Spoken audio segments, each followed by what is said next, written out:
Саламатсыздарбы урматтуу партнерлор. Азыр сиздерге команда түзүүнүн 2 методун көрсөтүп кетсем. Биринчиси ромашка методу деп аталат. Бул учурда наставниктин астына сиз жазылдыңыз жана сиз өзүңүз тапкан адамдардын бардыгын өзүңүзгө каттап алдыңыз. Бул учурда эмне болот? Сиз тапкан адамдарыңыз бара-бара көбөйөт дагы, өзүңүз жалгыз болуп бардыгына жетишпей каласыз. Бул команданы үйрөтүп жана өстүргөнгө жалгыз өзүңүз аздык кылып каласыз. Анан сиздин астыңызда адамдардын да өсүшү абдан кеч болот дагы, кээ бирлери сиздин командаңыздан кетип калышы мүмкүн. Сиз өзүңүздүн да директор болушуңуз кыйыныраак болот. Экинчи метод сосиска методу деп аталат. Мында наставник сизди жазат жана тапкан адамдарын сизди өстүрүү үчүн астыңызга жазып кете берет мынандай кылып. Сиз эгер өсүүнү кааласаңыз, айлыктарга чыкканды кааласаңыз, экинчи бутаңызды гана өстүрө баштасаңыз болот биринчи учурда. Ал үчүн биринчи жазган адамыңызды астыңызга жазасыз, өзүңүзгө каттайсыз.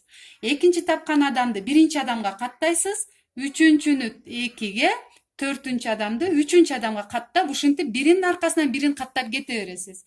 Ал эми наставниңиз бул тарабыңызды узартып кете берет. Бул учурда эмне болот? Сиздин командаңыздан лидерлер чыгышы жеңилирээк болот.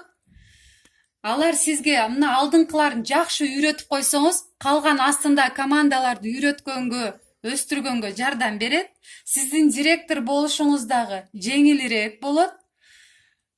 Дагы бир айта кетчү нерсе, мына жерде экинчи адам сизге окшоп команда куруп айлык алгысы келди дейли.